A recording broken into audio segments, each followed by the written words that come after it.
Alam niyo ba na ayon sa datos ng United Nations Office on Drug and Crime, tinatayang nasa mahigit 50,000 na mga kababaihan at kalalakihan kada taon ang nagiging biktima ng human trafficking sa buong mundo. Karamihan nga sa kanila ay mga kabataang naghahanap ng magandang buhay sa ibang bansa, mga pangarap na sinamantala ng mga kriminal upang makapangdaya, makapangikil at makapagnakaw ng mga lamang loob na ibinebenta nila sa mataas na halaga. Sa panahon nga ng social media, mas madali para sa mga sindikatong ito na mag-recruit ng mga inosenteng biktima. Isang simpleng mensahe lang sa Telegram, Instagram o Facebook ay agad na nga nilang naibabalot sa kasinungalingan ang kailang mga target. Isa nga sa mga trahedyang ito ang naganap nito lamang Oktubre taong 2025, ang kaso ni Vera Katsova, isang dalagang may malaking pangarap na maging modelo at mang-aawit sa ibang bansa.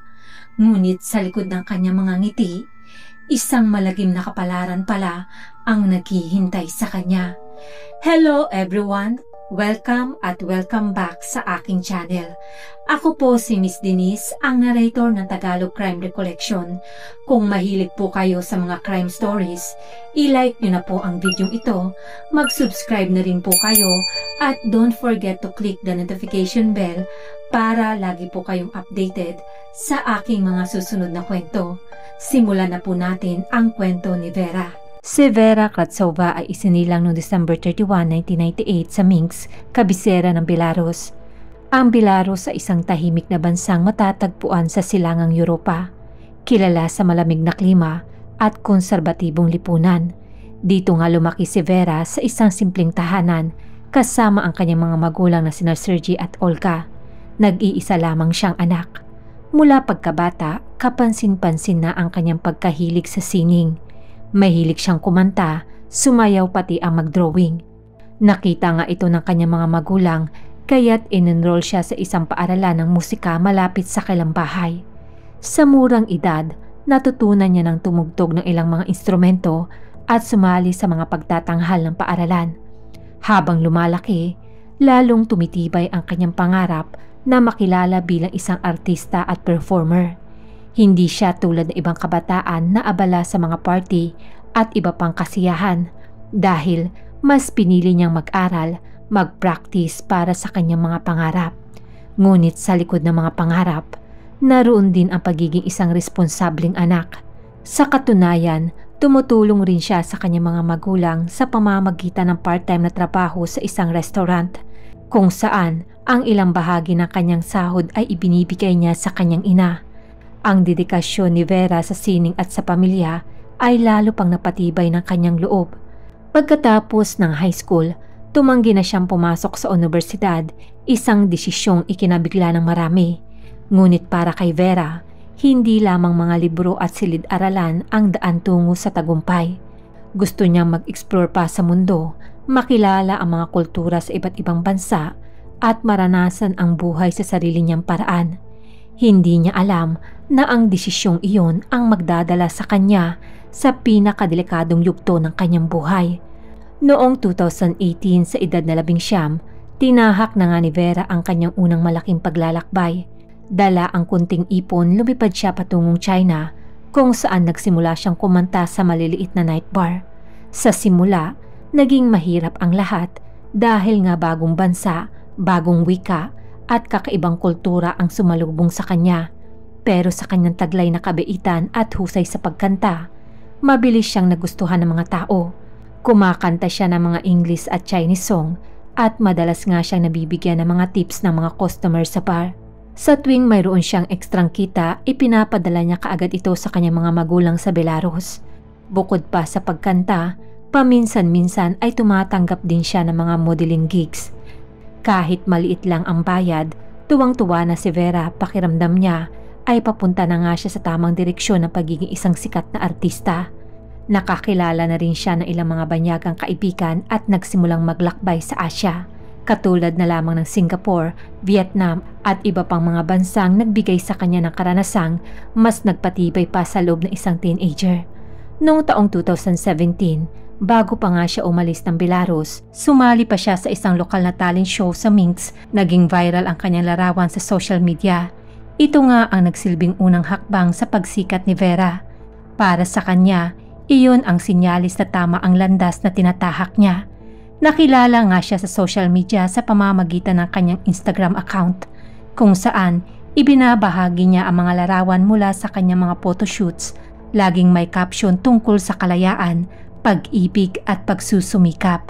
Meron din siyang tattoo na bulaklak sa braso na simbolo ng kanyang paniniwala sa kagandahan ng buhay. Hanggang sa sumapit ang September 2025, kung saan si Vera ay naharap sa krisis sa pananalapi. Ang mga bar na pinagtatrabahuhan niya ay nagsara at ang kanyang mga modeling client ay naglaho dahil sa bumabagsak na ekonomiya. Habang desperado siyang maghanap ng bagong oportunidad, isang tao mula sa social media ang nakipag-ugnayan sa kanya. Sa mensahe nakasaad, "Dear Vera, we would love to offer you a collaboration with our international partners." Isang alok na tila perpekto. Ito nga ay trabaho bilang isang modelo sa Bangkok, Thailand na may sahod na $3,000 hanggang $5,000 kada buwan. Bukod pa nga dito, may libre din siyang tirahan pati ang allowance para sa transportasyon at pagkain. Nang i-check naman ni Vera ang offer na ito, tila maayos naman ang lahat dahil may kontrata, may larawan ng studio at may mga testimonya mula sa mga dating modelo. Pero ayon sa mga eksperto tungkol sa mga ganitong bagay, ito ang tipikal na modus operandi ng mga recruiter na sangkot sa human trafficking, kung saan sila ay nagbibigay ng isang too good to be true na mga pangako, ngunit wala namang tunay na trabaho sa likod nito. Pero wala pa rin kaalam-alam si Vera tungkol dito, kaya't nag-post pa siya sa social media at inihayag ang kanyang excitement. "Finally, this is it," aniyay sa caption ng kanyang larawan bago siya bumiyahe. Hindi niya nga alam iyon na ang huling masasayang post na makikita ng kanyang mga magulang. Noong September 12, 2025, sumakay siya ng eroplano patungong Bangkok. Sa mga tala sa immigration, pumasok siya sa bansa na mag-isa at ang biometric records ay nagsasabing walang sinyalis ng pamimilit. Ngunit pagdating niya, may sumundo sa kanya, ang umano'y modeling agent.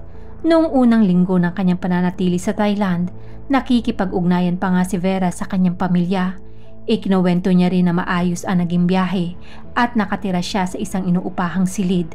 Ngunit makalipas lamang ang ilang araw, tumigil na nga siya sa pagbibigay ng update. Noong October 4, 2025, tumigil na nga sa pag-reply si Vera sa lahat ng mensahe. Pagkatapos noon, bigla na lamang siyang naglaho na parang bula. Dito na nga nangamba ang kanyang inang si Olga at agad na iniulat ang pagkawala ng kanyang anak sa embahada ng Belarus. Sa opisyal na tala ng Thai Police, si Vera ay sumakay ng Thai Airways Flight TG301 patungong Yangon, Myanmar noong September 20, 2025. Makikita sa CCTV footage sa paliparan na siya ay mag-isang pumasok sa departure gate, walang kasamang bodyguard o recruiter. Kaya't tinukoy nga ng mga otoridad na voluntary ang kanyang pag-alis mula sa Thailand. Paglapag niya nga sa Yangon, kinumpis ka umano ang kanyang passport at cellphone, dahilan kung bakit hindi na nga siya muling nakapagpadala ng mensahe sa kanyang pamilya. Ang huling mensahe niya nga sa kanyang ina ay isang maikling salita, "I'm okay, ma'am." Pagkaraan nga nito, wala na nga ulit siyang naipadalang mensahe sa kanyang mga magulang. Ang Myanmar ay isa sa mga bansa sa Asia na may pinakamalalang kaso ng human trafficking, lalo na sa mga border area malapit sa China at Thailand. Ang compound na kinaroroonan ni Vera ay sinabing kabilang sa mga tinatawag na cyber scam cities, malalaking pasilidad na may bangko, ospital, restaurant at dormitoryo sa loob. Ngunit mahigpit na binabantayan ng mga armadong gwardya at may mga CCTV. Pinipilit nga ang mga biktima na magtrabaho ng 16 hanggang 20 oras kada araw. At kapag hindi sila umabot sa kanilang kota, binubugbog sila gamit ang bakal o pinapagalaw ng kuryente. Pinapatakbo ito ng mga sindikatong mula sa China at Cambodia. Ayon nga sa mga ulat, libu-libong tao, karamihan sa mga kabataan, ang ipinapasok sa mga compound. Ilang araw matapos nga mawala si Vera, Lumabas ang mga ulat ng mga rescue victims mula sa Myanmar na nagsabing nakasama raw nila ang isang babaeng dayuhan na tumutugma nga sa kanyang deskripsyon. Ngunit nang magsagawa naman ng follow-up ang mga otoridad, wala nang ang bakas ni Vera. Sa mas malalim pang pag-iimbestiga ng mga pulis, nalaman nila na sa loob ng Myanmar, ipinasok si Vera sa isa sa mga illegal call center compounds. Ayon nga sa mga nakaligtas, ang mga gusaling ito ay mukhang ordinaryong opisina lamang sa labas. May mga signage, cafeteria at dormitoryo. Ngunit sa loob nito, ito ay piitang pinapatakbo ng mga armadong gang. Dito ginagamit ang tinatawag na pig butchering scam, kung saan lumilikha sila ng mga fake crypto investment application at romance account. Ang mga biktima ay pinipilit ngang gumawa at gumamit ng mga peking litrato at profile upang makapanlinlang ng mga dayuhang lalaki online. Ginamit nga ni Vera ang kanyang mukha sa mga peking dating accounts at pinilit siyang manghikayat ng mga biktima kapalit ng malaking halaga. Tinatayang may 120 na mga biktima ng ganitong operasyon sa Myanmar. Ayon nga sa UN Human Rights Commission, ang mga hindi nakakaabot sa target ay pinaparusahan, binubugbog, ginugutom at kinukulong at kung minsan ay ipinapadala sa prostitusyon. Ang ilan nga ay namamatay dahil sa sobrang pagod o karahasan.